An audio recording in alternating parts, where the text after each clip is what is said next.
This is Season 2 of Mobile Suit Breakdown, a podcast about Japanese sci-fi mega franchise Mobile Suit Gundam for new fans, old fans, and not yet fans, where we watch, analyze, and review all 40 years of the iconic anime in the order it was made.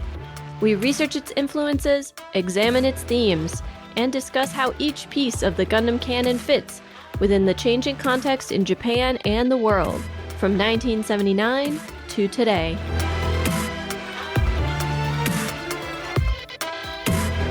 This is episode 2.13, Appetite for Mass Destruction, and we are your hosts. I'm Tom, a lifelong Gundam fan, and I think it's pretty clear now that the Titans News Network segments are just going to get increasingly absurd, and I hope everyone else is on board for that. And I'm Nina. I think we need a name for the ridiculous confidence Jared has just because he's an Earthnoid. I actually have a thing about that in this week's TNN. Excellent. Mobile Suit Breakdown is made possible by the support of 187 patrons. Woo! Are you sure that's not an error? It was many smaller last week. Thank you all, and special thanks go out to the 31 newest patrons. Gird yourselves, this is a long list. Michael R., Michael W., Jono DL, Ashley S., Diego P., Celine Zion, Idango, Sean H., Ruby SD, Kyle H., Aaron H., Snowbreak, Dylan R., That Millennial, Ryan G., Quantum Nautal, Dawson F., Sean C., David H., Etius M., Ennui on Me, Francesco Kurojishi B., Justin M., Brandon D.Y., Thanatos 388, Arthur W., Viking Soren, Carl E., Ali R., Terne Gumpla, and Konstantinos L. If you'd like to support Mobile Suit Breakdown and get access to our patron Discord, bonus content, and more, you can do so at GundamPodcast.com/Patreon. And I'm counting on you to give Nina an even longer list to read next week. You can do it. Today is August 24th, 2019, and if you're just joining us, you should know that in just over 1 week, on September 1st, Mobile Suit Breakdown will celebrate its 1-year birthday. Last week, overcome by gratitude for the support and encouragement that we have received from our wonderful fan and patron community, we announced 2 birthday surprises. First, as a thank you to all of our listeners, we are releasing one of our previously patron-only bonus episodes to the public, and you can vote on which one you'd like to hear. Research about Beards and Ball mobile suits, a Shakespeare-inspired audio drama, skip watch lists for Gundam 79, reviews of the Mobile Suit Variations designs. These are just some of the bonus episodes we've released this year. There are just 7 days left to vote. You can cast yours by visiting GundamPodcast.com/Patreon, clicking Posts, and scrolling down to the poll. We will release the episode on Sunday, September 1st. And second, we want to thank and celebrate all of the patrons who found us in our very first year. So we came up with some unique gifts for our founding patrons. Anyone who is a patron as of 12:01 a.m. on September 1st, and this is all New York Standard Time, will receive a personalized certificate of recognition. $1 patrons will receive a digital certificate, while $5 and up patrons will receive a physical one. We designed these ourselves, they are very fancy, and they will be hand-signed by both of us. On top of that, all patrons who are pledging $5 or more, as of 12:01 a.m. on September 1st, will also receive our limited edition Mobile Suit Breakdown Season 1 enamel pin. There are only 298 of these in existence, and we are never making any more. I might have already lost one. Okay, 297.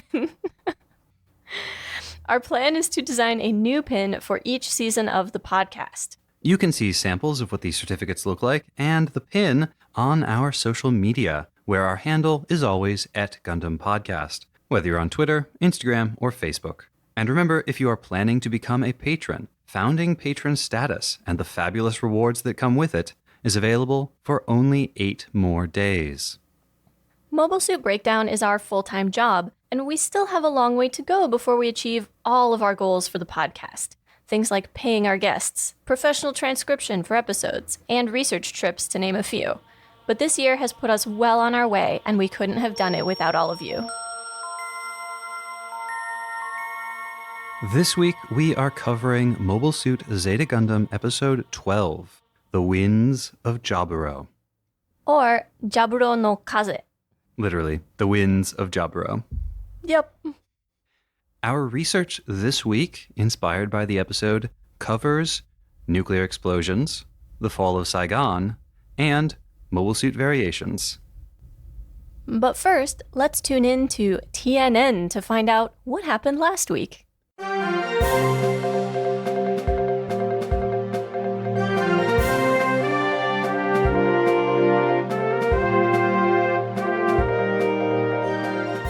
Astronomers at the Federation's Atacama Observatory reported an out-of-season meteor shower over the Amazon River basin earlier today, causing many leading experts to worry that the Earth might be further polluted by debris left over from the one-year war, which has been trapped by Earth's gravity.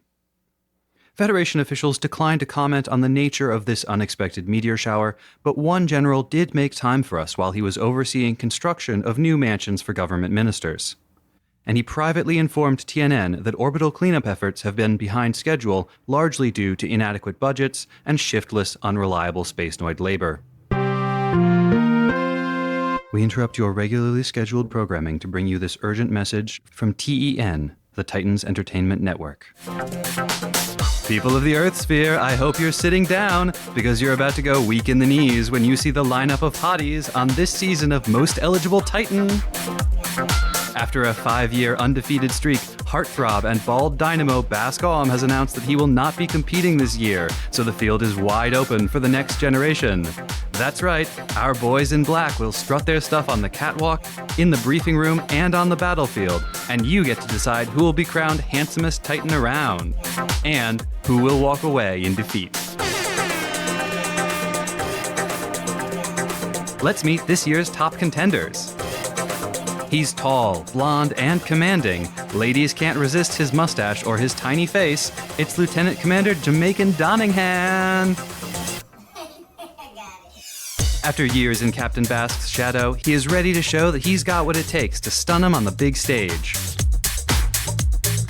And next up, if you like them blue-eyed and pretty, you can't go wrong with Lieutenant Jared Mesa. He might be a bit of a brute, but he's working on himself. He's got ambition to spare and all the confidence of a mediocre Earthnoid man. Plus, he's as loyal as they come, and he never lets a little humiliation get him down. Or even a lot of humiliation. It seems like he might like humiliation. His name might be Cooler, but we guarantee there's no one hotter than Lieutenant Capricorn Cacooler, and he's getting hotter all the time. He's reliable in a pinch, and he never backs down once the enemy's in his sights. But be careful not to lose your heart to him too quickly, because we've heard he might already have a lover back on Earth. And make sure you tune in for the special hour-long season premiere this Friday to meet this season's secret mystery contestant, a purple-haired Adonis as brainy as he is beautiful, with an aura of mysterious power you have to feel to believe. We now return you to your regularly scheduled program, already in progress. And you can read all about his exploits in his new book, Char Aznable is a Fraud, How the So-Called Red Comet Took Credit for My Accomplishments, coming soon from Titanic Press. And now the recap for The Winds of Jobrock.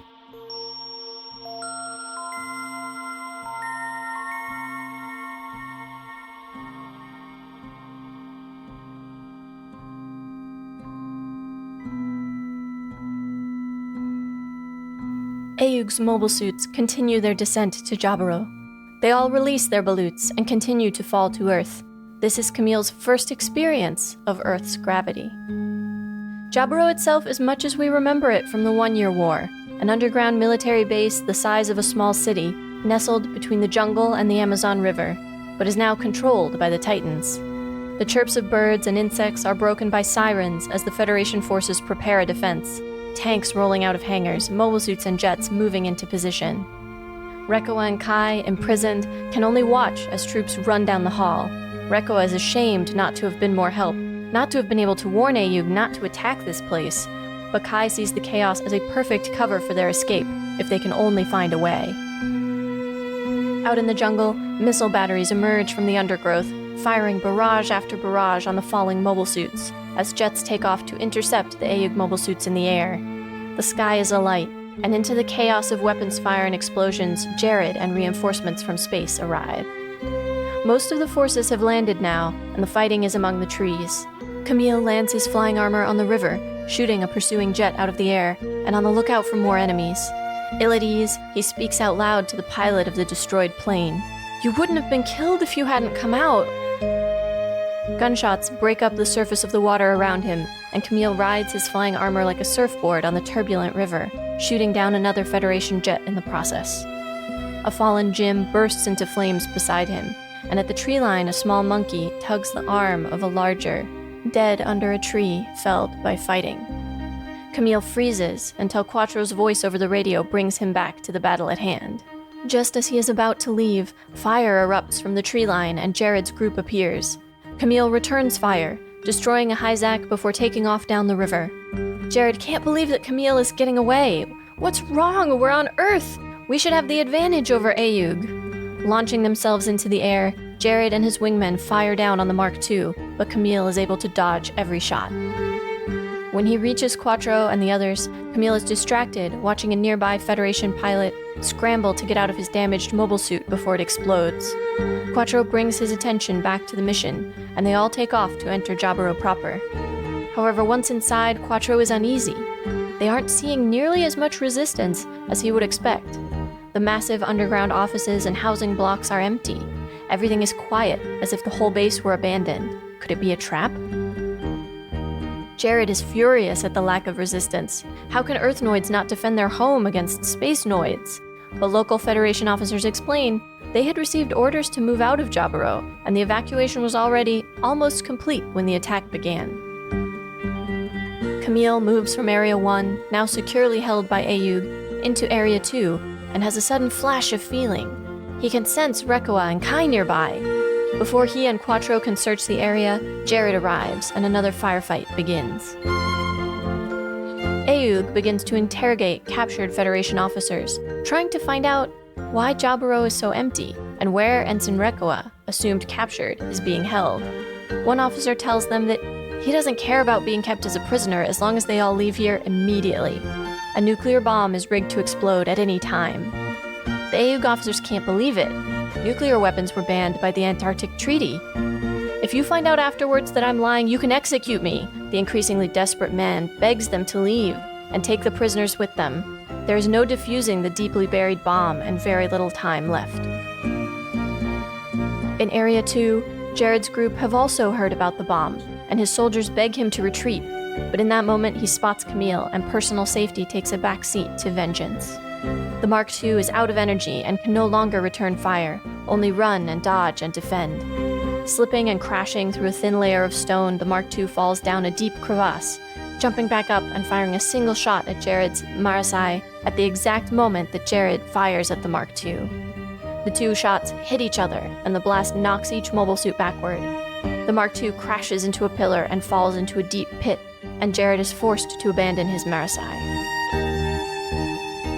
Quattro arrives at the command center at the same time as a technician returns, confirming that there are in fact 2 bombs, 150 meters below ground, that they cannot be deactivated, and that they will explode in only 35 minutes. And while they have captured Garuda transport ships, none of them have the shuttles that would enable the pilots to return to space. Quattro orders everyone to be on the transports in 20 minutes. He also asks Apoli if they were able to find Bright's family, but the area with the officers' residences was abandoned, and Mirai and the children were nowhere to be found. Scrambling down from the wreckage, Jared yells for a passing jeep to wait, but they take off without him. Running down the road, he finds an overturned vehicle and helps a few stranded Federation soldiers tip it back onto its wheels in exchange for a ride out. Deeper below ground, Camille senses Rekoa as an odd music just at the edge of his hearing. Despite the orders coming over the radio, ordering all mobile suits to retreat, he searches for the missing ensign. The main force has noticed his absence, and Quattro goes in search of him, but orders Apolly to make sure the transports leave on time. In their cell, Rekoa and Kai haven't seen or heard anyone in a long time. Everyone is gone, and they are forgotten. They begin pounding on the door and calling out. It seems unlikely that anyone will hear them, but it's better than doing nothing and waiting to die. Camille hears, or perhaps senses them, and manages to break open the door. Rekoa cries out in happiness and relief, pulling Camille into a hug. Then she and Kai climb into the Mark II's hand, and Camille takes them to rejoin the main unit. Quattro finds them and urges Camille to hurry. They have just 10 minutes before the bombs will detonate. Just outside Jobrock, the last Federation plane is ready for takeoff. A crush of soldiers fill the staircase, trying to cram themselves onto the already full flight. Jared leaves the jeep, telling the men in it they need to rely on their own strength to survive, before shoving, grabbing, and punching his way through the crowd. Not quite aboard as the plane begins takeoff, he nearly falls, before a woman with teal hair grabs hold of his arm and pulls him inside. The transport ships that Ayug captured are forced to take off, out of time and now being pursued by 3 remaining Federation mobile suits. Camille and Quattro appear, moving as fast as they can to catch up to the transport and defend it from attack. Although Quattro orders Camille to board the transport, he gets just close enough to allow Rekoa and Kai to jump aboard before going back to help. Quattro tries to order him back, but Camille will only board the transport if Quattro does too. They both make the leap, only just making it aboard the Garuda in time. Their pursuers, having waited too long, are killed in the explosion, their mobile suits obliterated when the twin atomic bombs detonate beneath Jobrock. A small aircraft appears in front of the Garuda and radios them. It's their Karaba escort, Hayatou Kobayashi. They follow him as the mushroom cloud hovers over the ruins of Jobrock.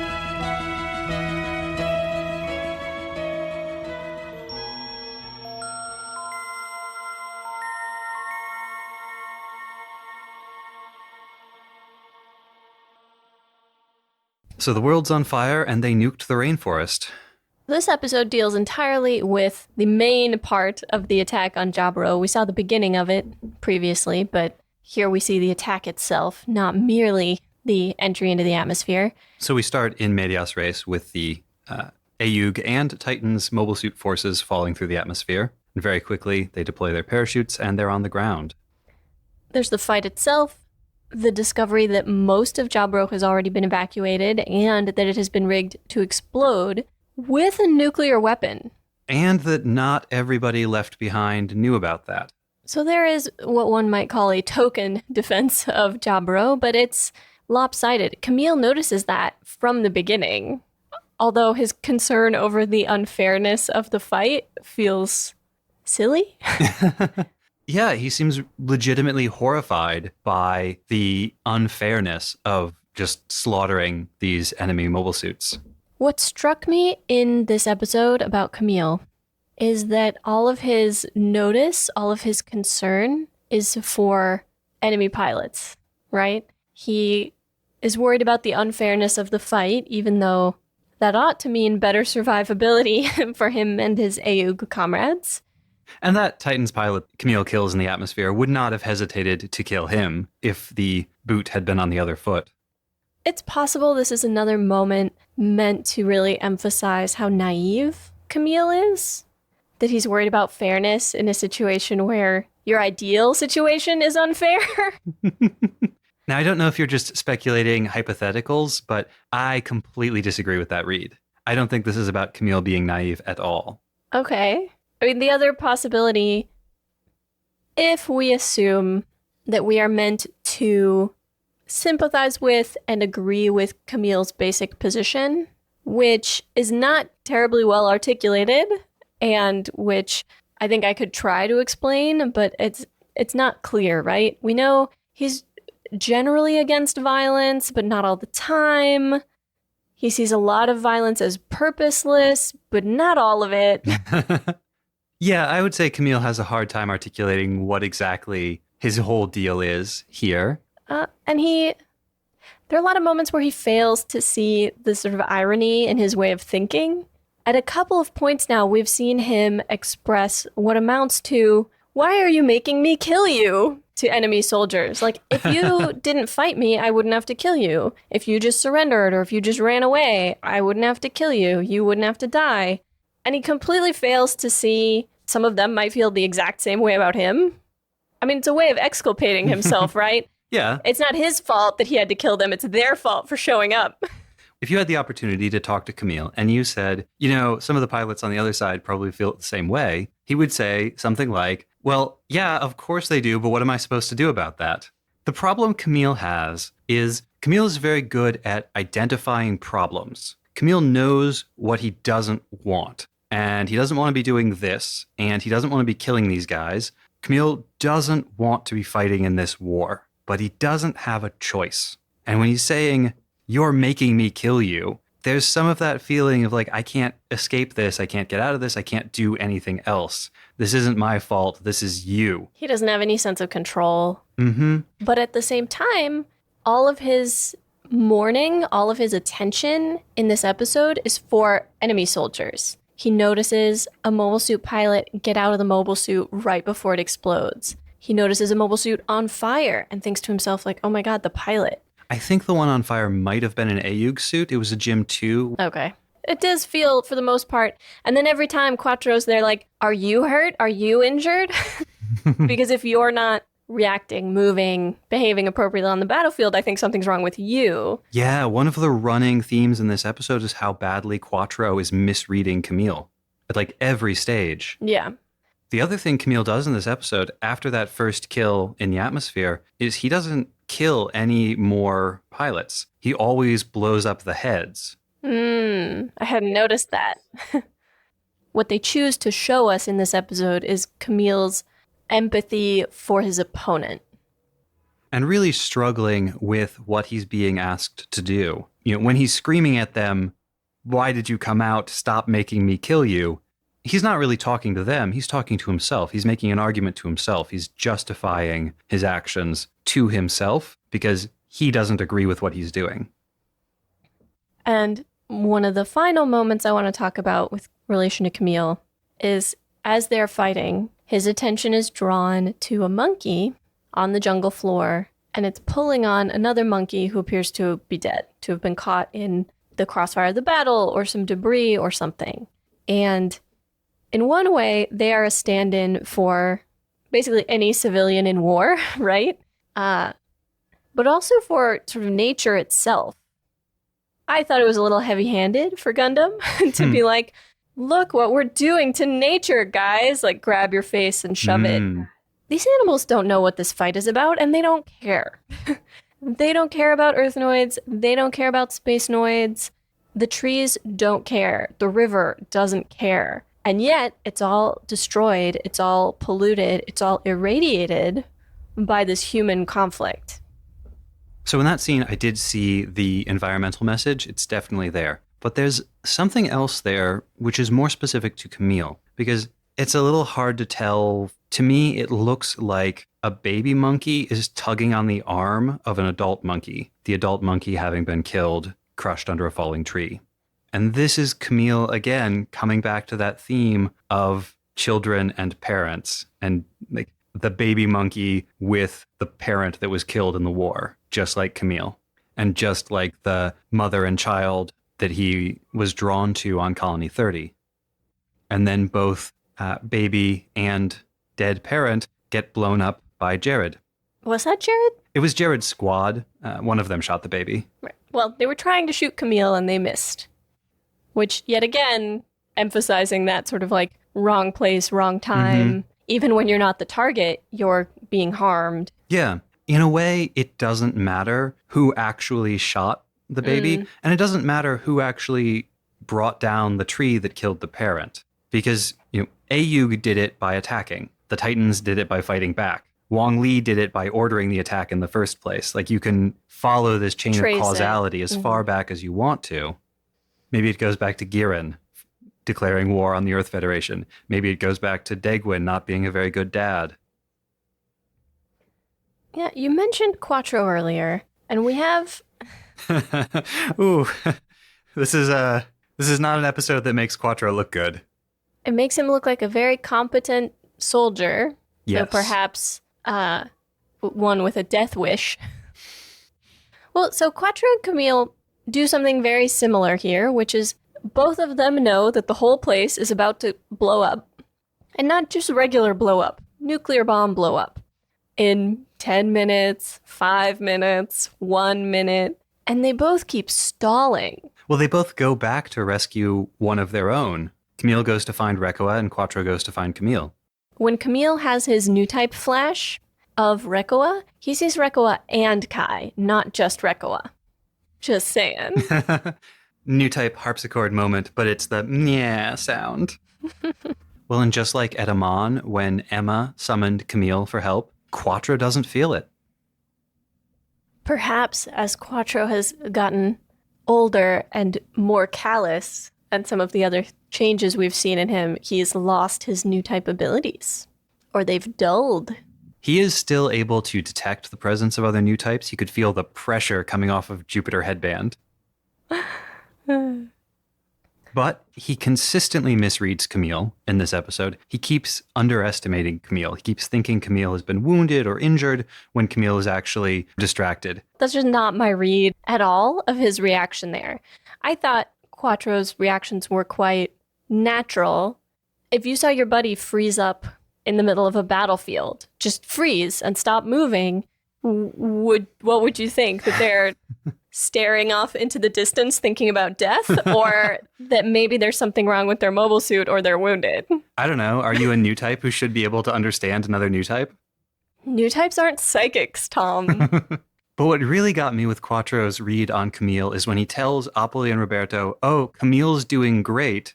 Mr. Wong's correction seems to have really straightened him out. When really, Camille is not doing great. Camille is really struggling in this episode, thinking about death, thinking about motivations, blaming himself for everything he's doing. But his struggle is internal and is not affecting his performance at the thing that they want him to do. Except when he keeps freezing. But he keeps fighting.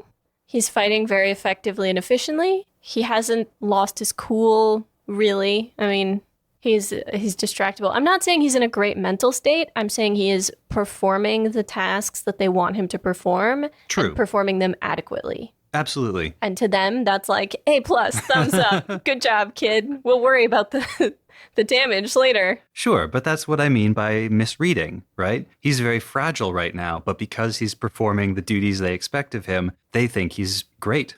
Or at least Quattro is saying that. Again, he's a known liar. For some reason, Quattro is invested in this narrative of Camille was misbehaving. It was entirely Camille's fault. Camille got corrected. Camille's a great soldier now. And whether that narrative was about isolating Camille or possibly further traumatizing Camille, or whether that narrative is about like military discipline and cohesion, or why exactly he's propagating that narrative, I'm not clear yet. But this is the second or third time we've seen him come back to this story about Camille's change in behavior. That's very insightful. That's something to keep an eye on.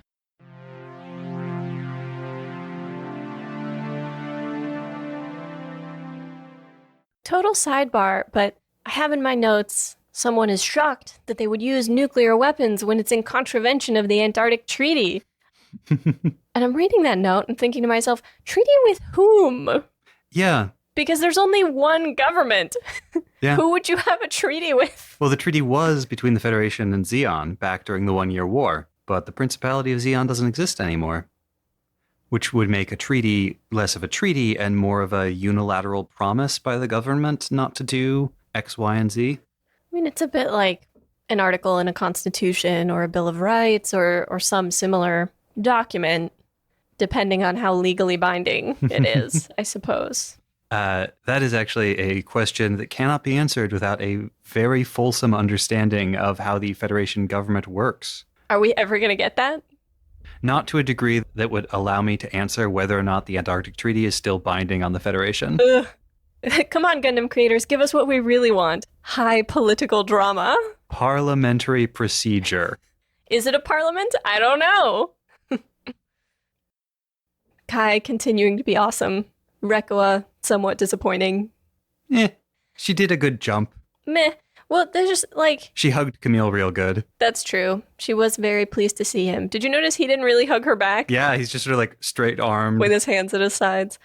I just mean, they're captured, the attack's begun. Kai is the one who recognizes that they're in danger, because the building could be blown up at any time by anybody. Rekoa is still busy sulking about getting caught in the first place. Rekoa is sitting there being like, oh... the shame of not having completed my mission. I can't possibly go back to Ayug. And Kai's like, are you kidding? If we don't escape, we will die. When Camille does find them, Kai volunteers to take all of the blame for them getting captured. Oh, yeah.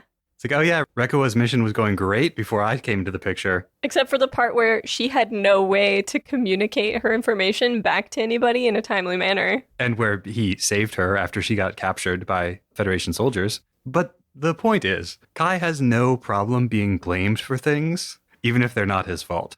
And Rekoa apparently has no problem blaming him either. All these Ayug people sure are great, aren't they? Oh yeah, super great. Beckner and Rekoa. What is Kai's part in all this? Is he not an Ayug? He's an independent journalist. He also voices to Camille what has become strikingly clear throughout this attack. If this place were really being defended, Ayug wouldn't have stood a chance.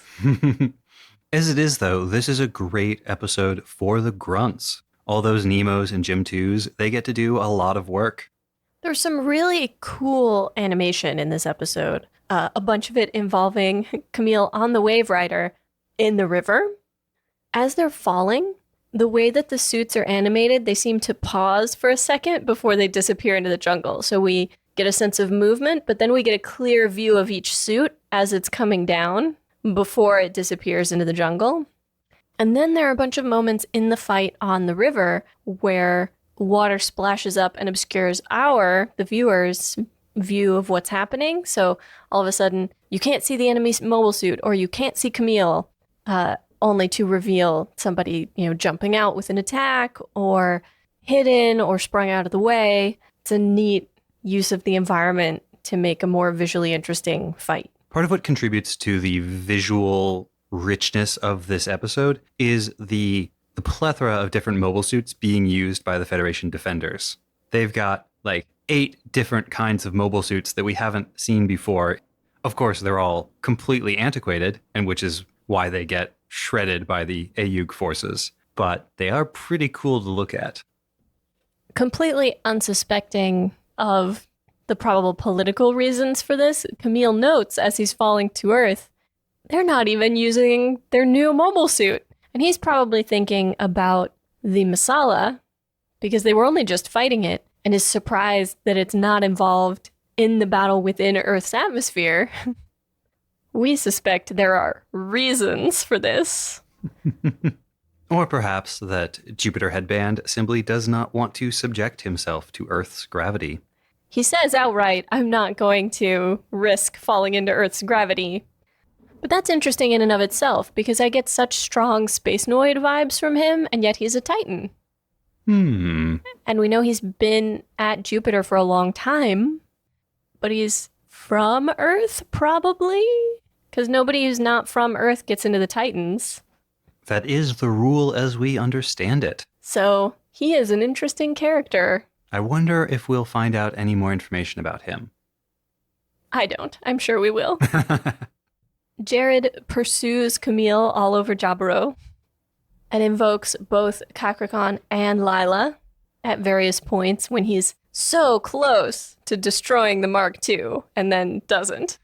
Although it's after he's lost his Marasai and he's trying to escape from Jobrock on foot that he invokes Kakrakan, and it kind of none of this would have happened if Kakrakan were here. He may be right. Yep, and then Jared almost gets left behind. He's calling out for a truck to wait, and they take off without him. And he only gets out because he manages to help some other guys flip over a Jeep and get it running. His vaunted Titan privileges do him no good here. Except maybe they do. Once he is fighting his way onto the last escape shuttle, possibly I don't think so. Somebody punches him in the face to try and get him back. He's shoving his way through and talking about, like, basically only the strong survive. I forget exactly what he said, but it comes down to, like, strength being the key to survival as he's shoving other people out of the way to get himself onto a plane and away from the site of an imminent nuclear explosion. Yeah. I can't blame Jared for his behavior here. Every person on that ramp is trying to do exactly the same thing, and Jared is just the most successful one at it. They're all pushing and shoving and punching and kicking.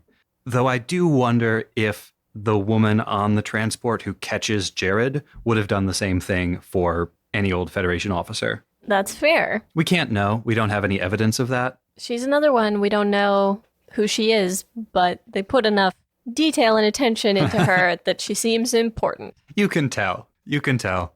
When a woman shows up with an unnatural hair color in an 80s Gundam series, chances are she's going to be important.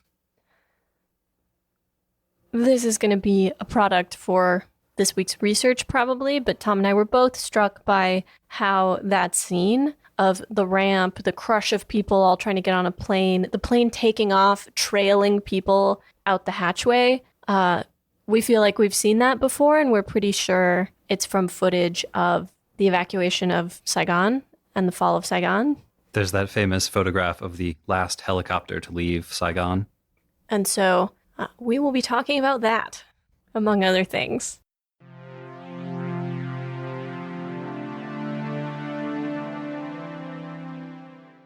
Jared goes through a process of disintegration in this episode. He enters with this massive squad of Titans mobile suits. When you first see them descending through the atmosphere, it looks like there's probably 30 or 40 Hyzaks there. But he starts pursuing Camille specifically, and he does so single-mindedly. And as he does so, at first he has a squad of Hyzaks with him, but they get destroyed or lost, or he becomes separated from them. And then it's just him in the Marasai with one other wingman. And then that wingman is destroyed, and it's just him in the Marasai. Then the Marasai is destroyed, and it's just Jared on foot, desperately trying to escape from this underground facility. And it shows the self-destructive nature of his quest for vengeance, of his pursuit of Camille. He even invokes Kataki, which longtime listeners will remember is the sort of codified vengeance, legally pursued vengeance from Japanese history, which Tom did a whole research section about during season 1. That was episode 1.11. It's so weird to me that you remember what episode all the different research was from. And I think we're meant here to see a parallel, as weird as this might be to say, between Jared and Quattro. Besides both being blonde antagonists in Gundam series, Jared and Quattro don't initially seem to have that much in common. But Quattro's pursuit of Amuro, the White Base, and the Gundam was, over a longer span of time, similarly self-destructive. And in this episode, we have a direct engagement between Jared and Quattro, in which they're fighting, Jared's wingmen are there as well. Quattro fires on Jared, Jared dodges, and one of Jared's wingmen gets hit and destroyed instead.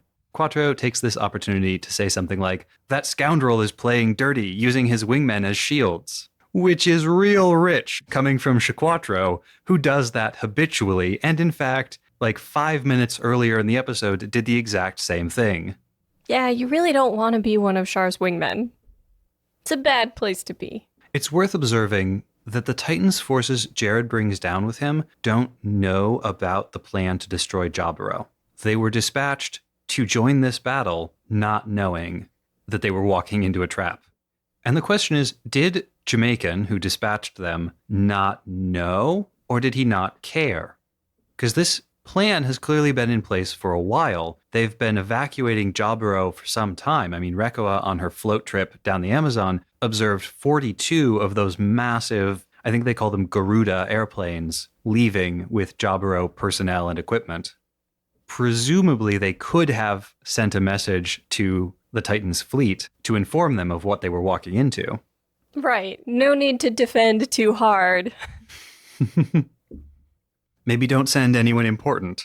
Oh, maybe that's why they sent Jared. But what about Kakrikon? Yeah, I mean, that's the other thing. For all that Jared is kind of A doofus? Constantly being humiliated within the story, he is still inexplicably treated as an important and valued member of the Titans. So it's hard to believe that they sent him here to die.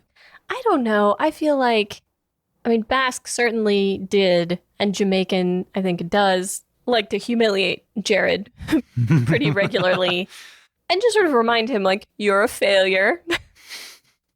You're really bad at this. We are going to continue punishing you until you improve or die. But they keep giving him more chances, and they keep giving him new mobile suits. Yeah, I don't really get that part. And then at the very, very end, we get to see Hayatou. Hi, Hayatou. It makes me so happy. And I love Quattro's reaction when he finds out that Kai Shiden is on their ship and Hayatou is their Karaba escort. Oh, my own white base. Gotta catch 'em all, white base crew. But where is Jobjohn? Where is Omer? Where is Masaki? Which one was Masaki? I remember Jobjohn and Omer. I do not remember Masaki. Masaki is like a thin, black-haired woman. She shows up in one scene when she's assisting in the med bay and Hayatou has been wounded. I'm just trying to think of the most obscure white base personnel I can think of. Where's the chef? Where's the guy whose job was to fill in on the bridge whenever one of the normal bridge crew was having emotions? Okay, but for real, where is Sayla? I can't answer that. Where's Frabo? I can't answer that either. What are the orphans up to? They are playing a tour.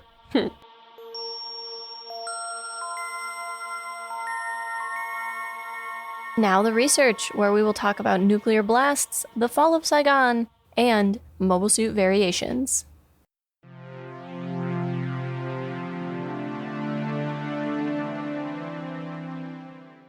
Well, they did it. They used a nuclear bomb. Since the opening sequence of First Gundam, when we see the colony falling toward the planet, Gundam has gone out of its way to avoid the nuclear option. McVeigh tried to use one, but Amuro and the Gundam effectively and quite symbolically disarmed it. And the analogs, the weapons of mass destruction, they've been there, but they've been colonies, gas canisters, and arrays of mirrors. But now everything that Quattro feared has come to pass. The Ayug forces he leads are trapped on Earth, and the Earth itself has been polluted on a scale probably greater than he imagined when he first objected to this mission. So let's talk then about this nuclear blast and nuclear blasts in general.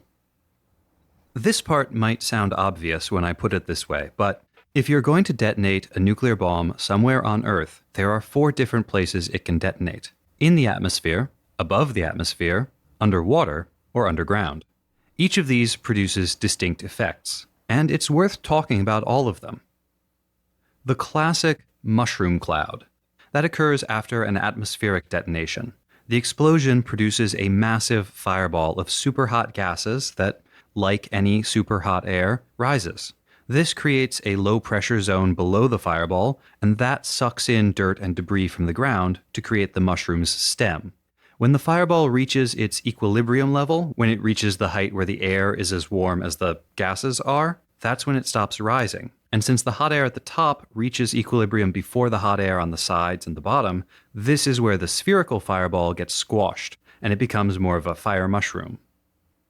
At the same time that the fireball was forming, the detonation also produced a blast wave in the surrounding air. This travels outward in all directions, damaging everything it touches until it dissipates gradually over time and distance. All of that energy going out leaves behind an area of underpressure, and this causes a blast wind in the opposite direction, pulling shrapnel, people, everything back toward the site of the blast. If all of this sounds familiar to you, it's because Nina described the same phenomenon back when she researched bazookas and why Sayla would be dead for episode 1.17. Nuclear blasts are, in most respects, like any other extremely powerful explosion. Even the iconic mushroom cloud can be caused by natural events, like powerful volcanic eruptions. The difference, of course, is the radiation. When a nuclear bomb goes off, it releases a massive burst of deadly nuclear radiation. It also releases radioactive dust left over from whatever material was used as the payload. Plus, it bathes the surrounding matter in radiation, which transmutes all of those bystander atoms into radioactive versions of themselves, like the world's worst superhero origin story.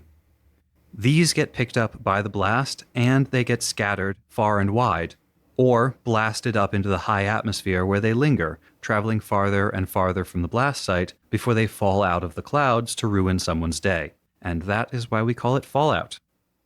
So that is how an atmospheric nuclear blast works. But everything we just talked about, super hot gases, a blast wave in the air, dust getting sucked up and irradiated, none of those are present outside the atmosphere. So if you detonate a nuclear bomb outside the atmosphere, here's what you'll see instead. There will still be a big fireball from the explosion, but it will remain spherical until it becomes distorted by the Earth's magnetic field. Charged particles will scatter out across the atmosphere and cause aurorae. But most importantly, gamma rays from the bomb will penetrate the atmosphere and transfer a tremendous amount of energy into some air molecules. This sends electrons spiraling off along the Earth's magnetic field lines. The spiraling electrons create a transient electric field, and that emits a serious amount of electromagnetic radiation. And that electromagnetic radiation creates destructive surges of voltage and current in any electronics unlucky enough to be underneath the blast. Because yes, this is an electromagnetic pulse. The US and Soviet Union both tested exo-atmospheric nuclear weapons in the early 60s, and as is unfortunately the case with most nuclear tests, they discovered that the effects significantly exceeded their estimates. The US test, called Starfish Prime, destroyed streetlights and telephone connections nearly 900 miles from the detonation. And the Soviets accidentally set a power plant in Kazakhstan on fire. And this was back in the 60s. Imagine now, when so many more people are so much more dependent on the internet, their computers, just miscellaneous electronic devices. Oh, yeah. The article I was reading about this did point out that vacuum tube electronics, which of course were much more common back in the 60s, are relatively hardy and better able to weather an electromagnetic pulse. Modern electronics would be much more vulnerable.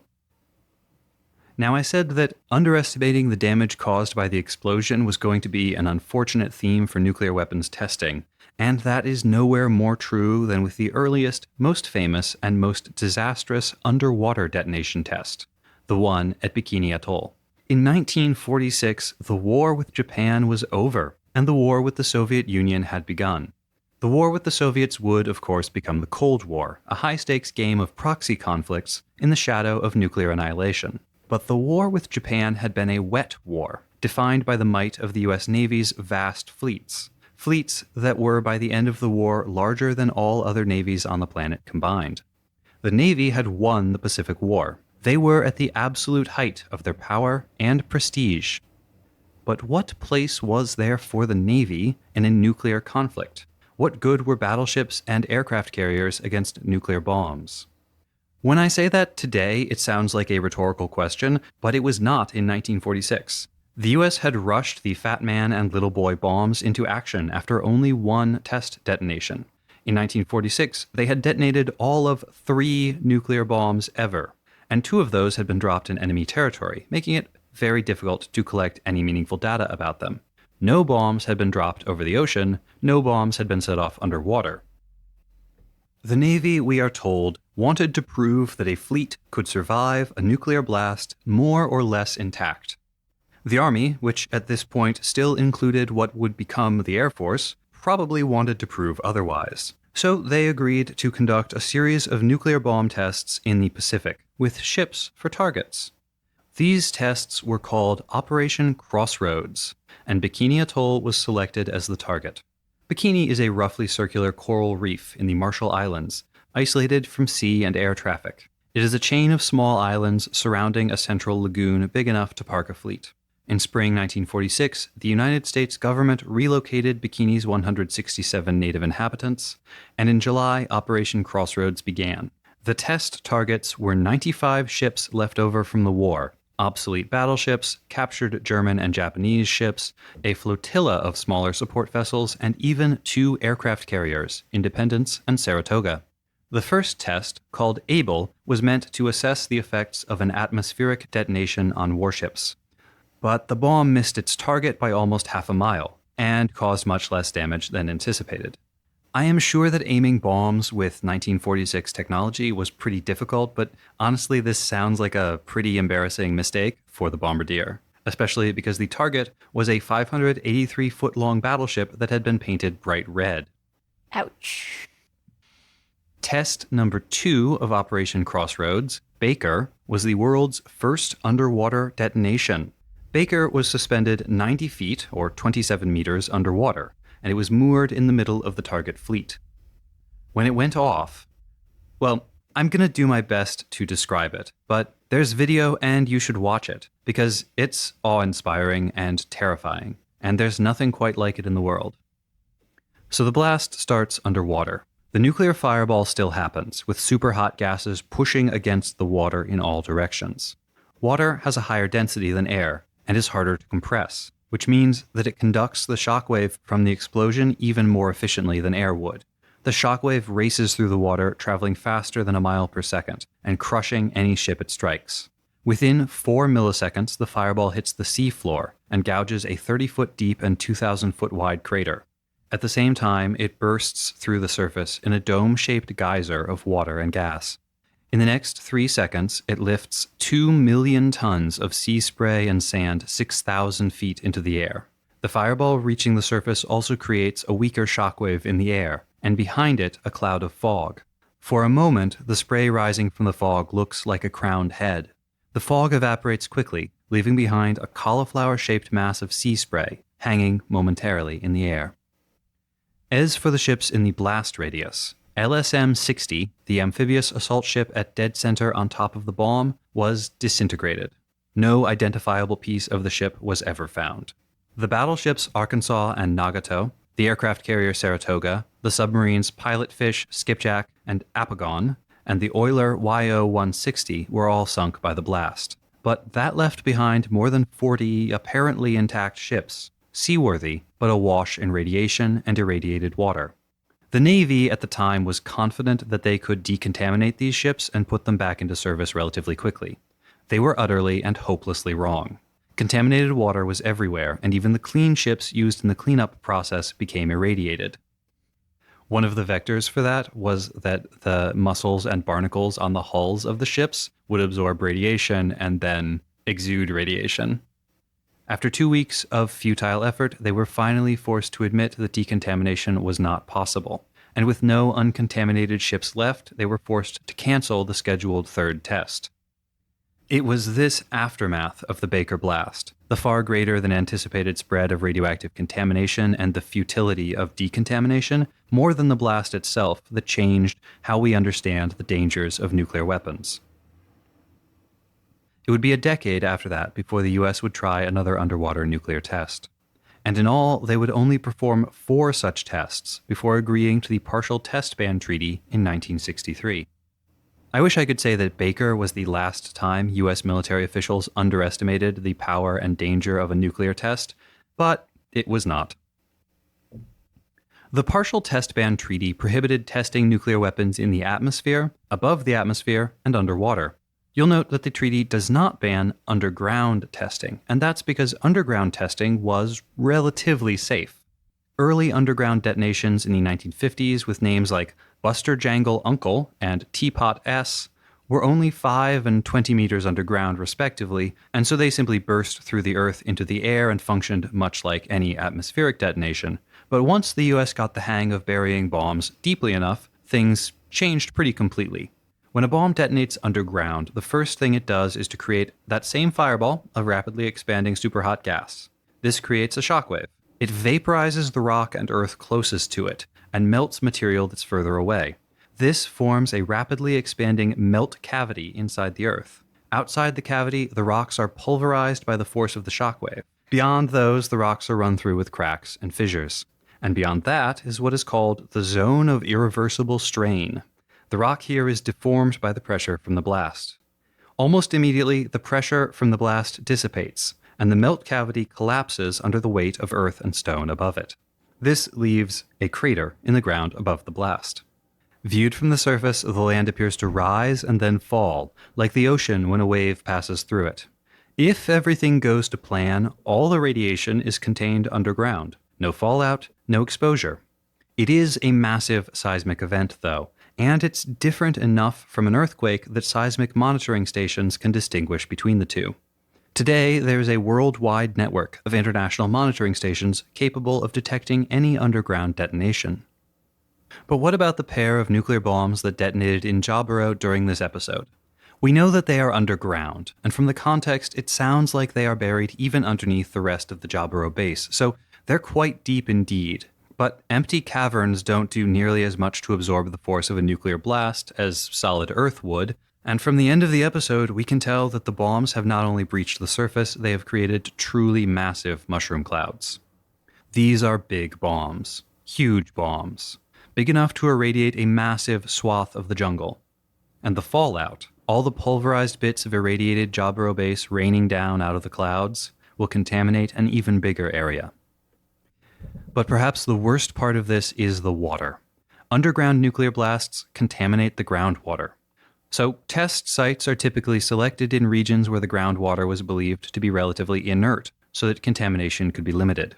There is now good reason to believe that the scientists at the time dramatically underestimated the dangers of contaminated groundwater near their test sites, and doesn't that sound familiar by now? But still, that pales in comparison to the ecological disaster represented by the Jobrock nuclear blasts. This is the Amazon basin. Jobrock is underneath the Amazon River.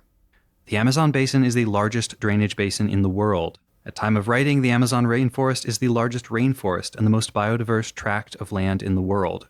It is ecologically crucial to the Earth, and the Titans just nuked it.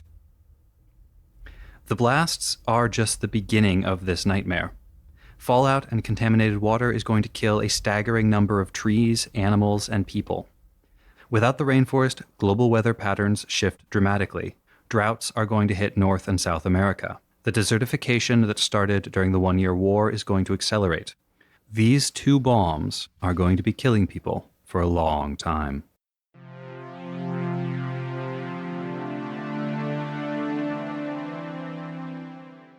In the United States and much of Europe, we call it the Fall of Saigon.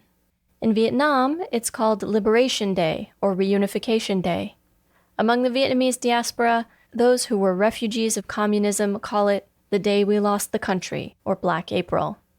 On April 30th, 1975, the South Vietnamese capital, Saigon, was captured by the People's Army of Vietnam and the Viet Cong. It was immediately preceded by Operation Frequent Wind, the largest helicopter evacuation in history, and marked the end of the Vietnam War and the beginning of the reunification of Vietnam. Saigon had been relatively safe and peaceful throughout the war, but there was strong fear of reprisals. In cities that had been occupied by the Viet Cong, then retaken by the Army of the Republic of Vietnam and U.S. forces, they found mass graves.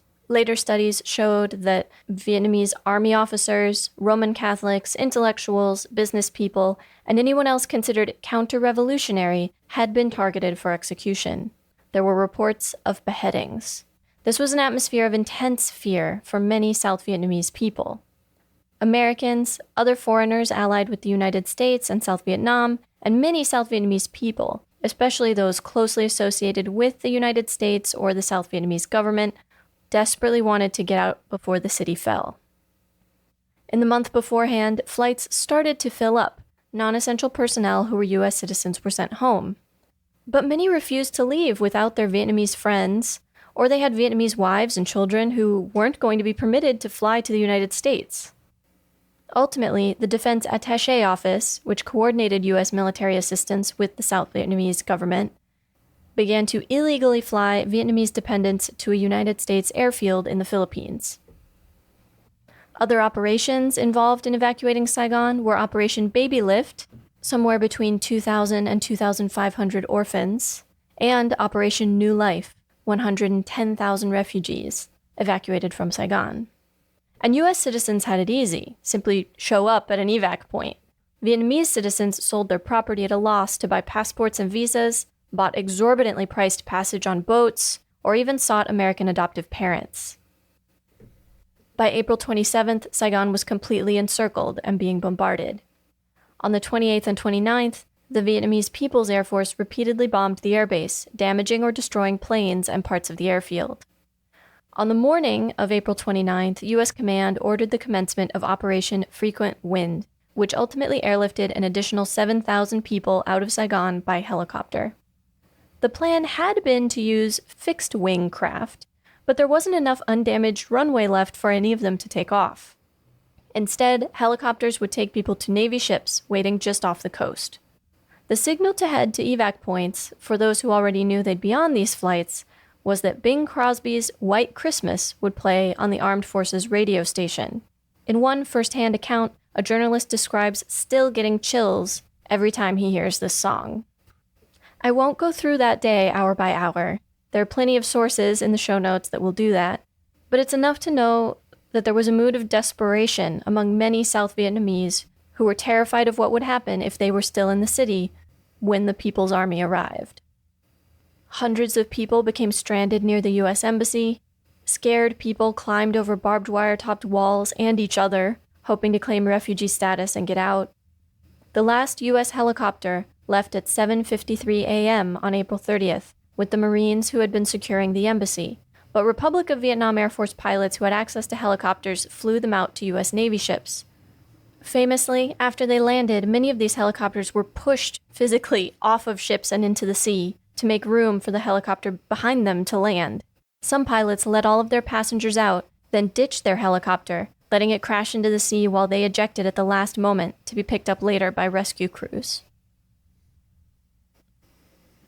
And while the scene of Federation soldiers attempting to flee Jobrock feels like an amalgam of many of these, I am now going to attempt to describe a very famous photograph, which is, I think, the primary inspiration for the scene.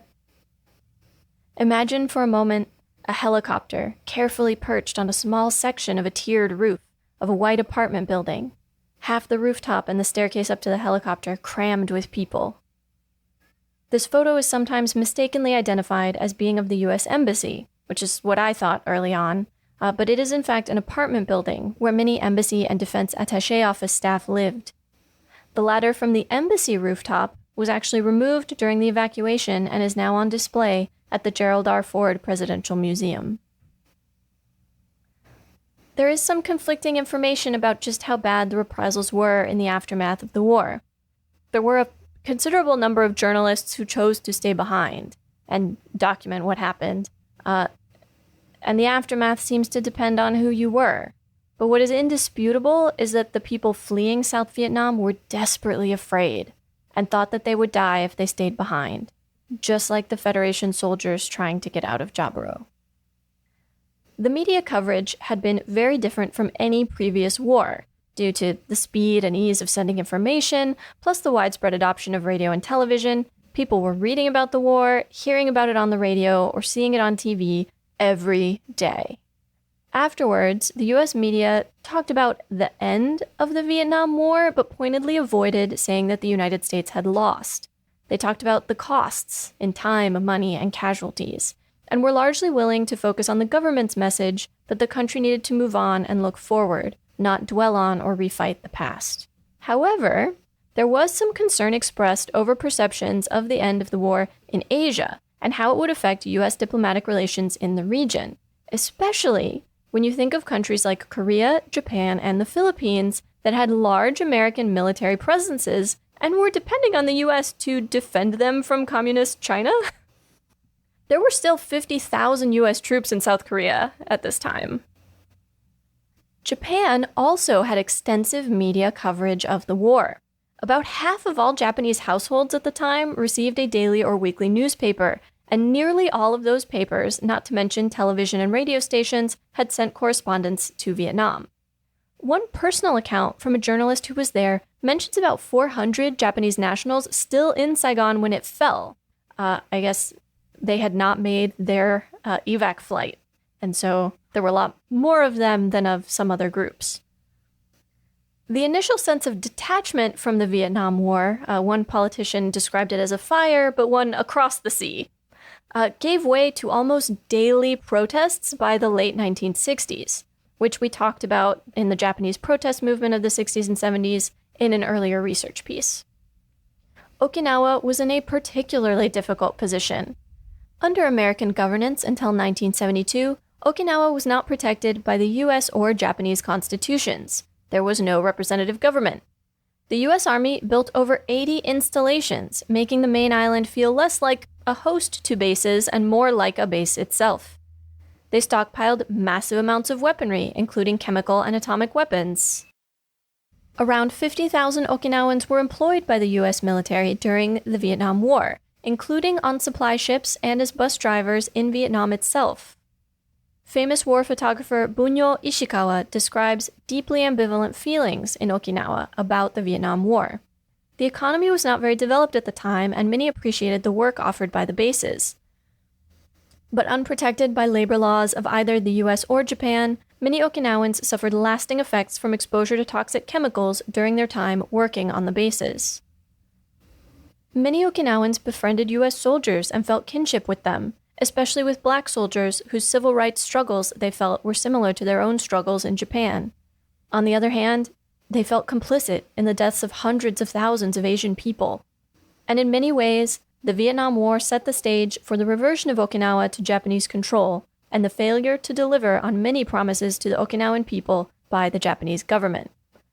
At the time of reversion, Okinawa was told that they would support a similar number of bases, a similar concentration of bases to the rest of Japan. That has never been the case, and they are in fact still expanding the presence now, or trying to, and it's being constantly protested. Only now, many of those bases are subsidized by the Japanese government, rather than being paid for entirely by the United States. The bases also contribute much less economically to the area than they used to. At the time that Zeta was airing, these events were already 10 years past. So we come back to the question that will fuel the podcast for years to come. Why? Why these visuals? I have a theory with no conclusive proof, but with First Gundam, we talked about World War II, which many people call the last good war, with clear good guys and bad guys, an obvious right and wrong side. We know that Tomino is bothered by oversimplifications of the story he was trying to tell, and that Zeta reflects that.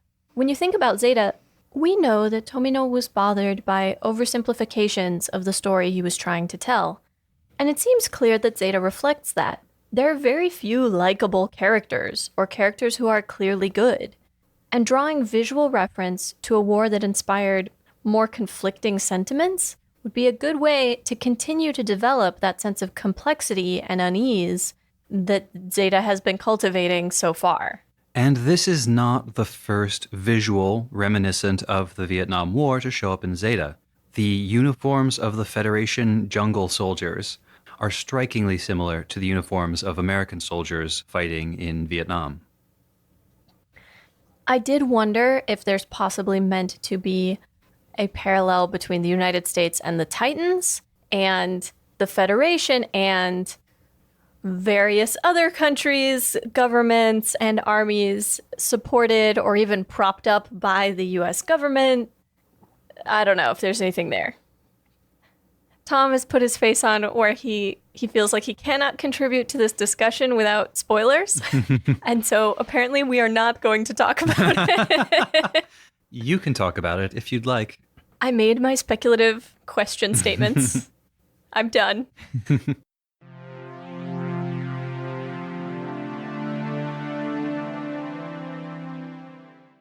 Zeta Gundam continues to tread over the same ground as First Gundam, literally, if not exactly narratively.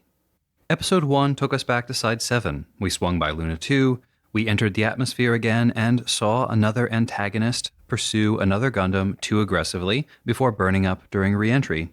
And now we're back at Jobrock for another airborne invasion. The Jobrock arc in First Gundam introduced a relative bevy of new mobile suits, one-hit wonders like Zoc and Ak-Gai, and of course, the Gym. Zeta does the same thing, but to an even greater degree.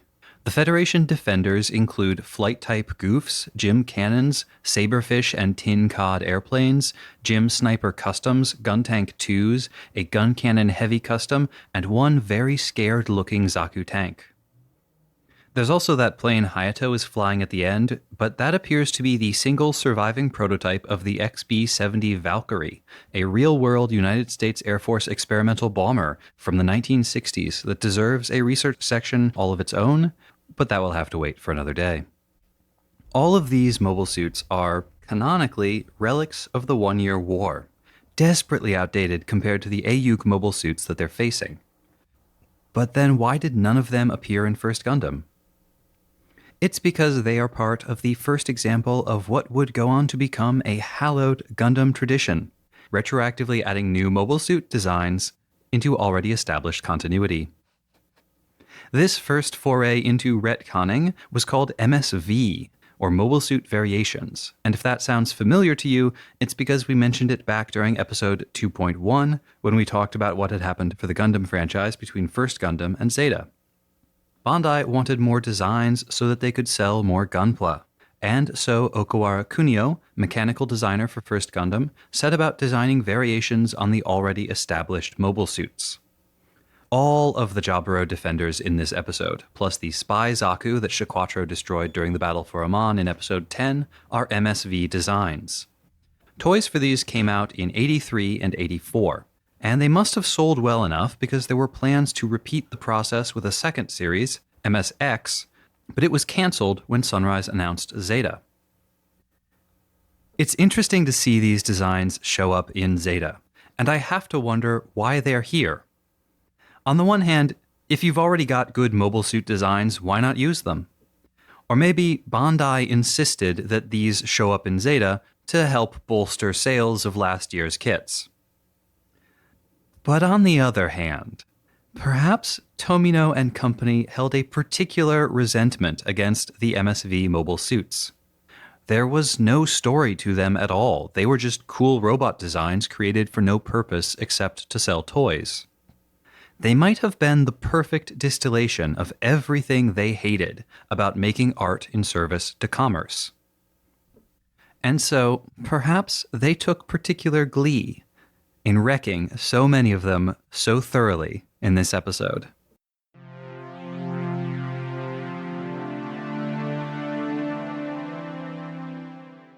We are making this episode in August 2019, and in a deeply regrettable coincidence, the Amazon rainforest is on fire right now. Human-made fires burned away some 870 square miles of rainforest in July alone.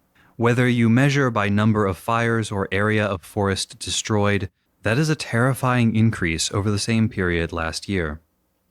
Brazil's new president, an ally of powerful farmers who covet land covered by the rainforest and inhabited by indigenous tribes, dismissed the data collected by his own government as lies and fired the head of the agency responsible for collecting it.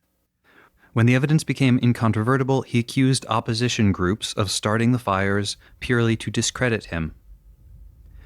The wet rainforest might seem to be resistant to forest fires, and under normal conditions it is, but this is a dry time of year and climate change has made it drier still. The Amazon is in terrible, terrible danger. Since you started listening to this episode, roughly 90 acres of tree cover have been destroyed. And just like in Gundam, the consequences will not be limited to the rainforest, and they will linger with us for a long time.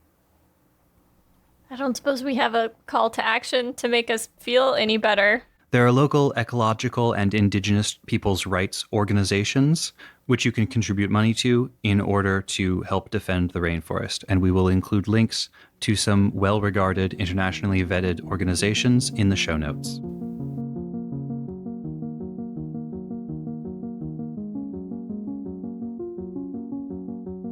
Next time on episode 2.14, Relics, we cover Mobile Suit Zeta Gundam episode 13 and Dangerous Elements. Very fresh beef for a change.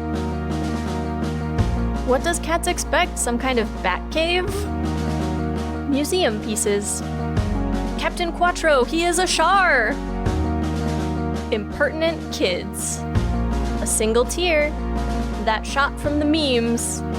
Just punch the controls. I shall call him Eyebrows. And Camille gives some corrections of his own. You will see the tears of time.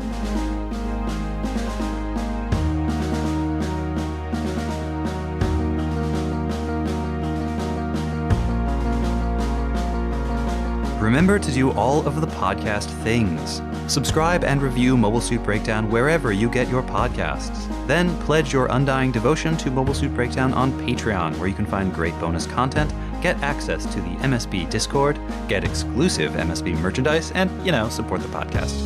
You can also follow @Gundam Podcast on Twitter and Instagram, and like us at facebook.com/Gundam Podcast for all kinds of extra content. And you should always check out our website, GundamPodcast.com, for all of our episodes, show notes, watch list, wish list, some other lists, and more.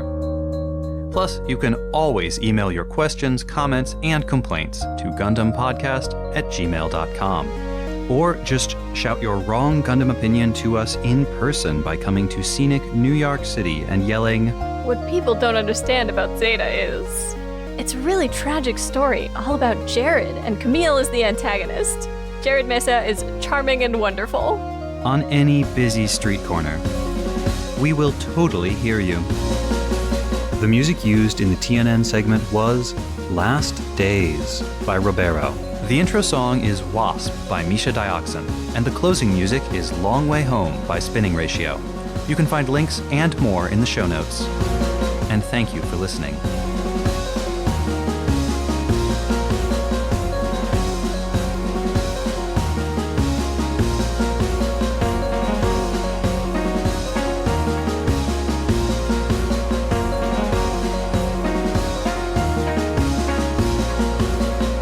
How do you say Aetius? Aetius? I would say Etius. All right. Brum.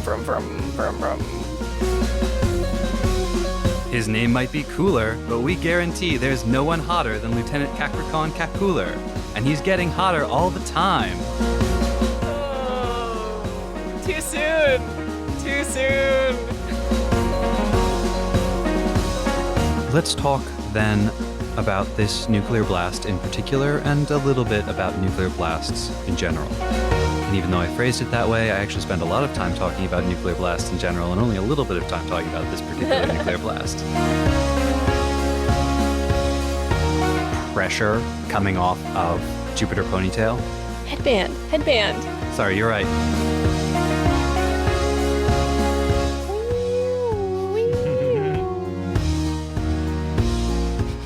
I'm sorry, but that siren break was really long. Although, and this can't go in the episode, but like... True.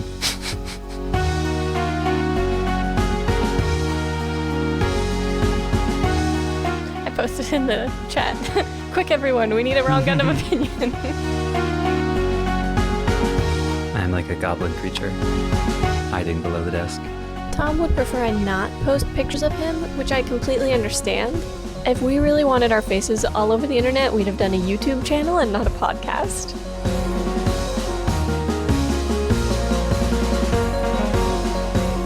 The problem with all the stuff in the office is sometimes I'll notice something behind you and it'll make me think of something else and you'll be like, is something wrong? Like you'll react to it as if there's something wrong. I'm like, That does happen. no, I just noticed that my bamboo needs to be watered and trimmed. You need to be in the zone. It's hard.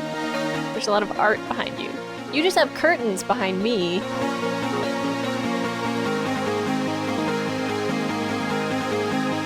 Blah, blah, blah.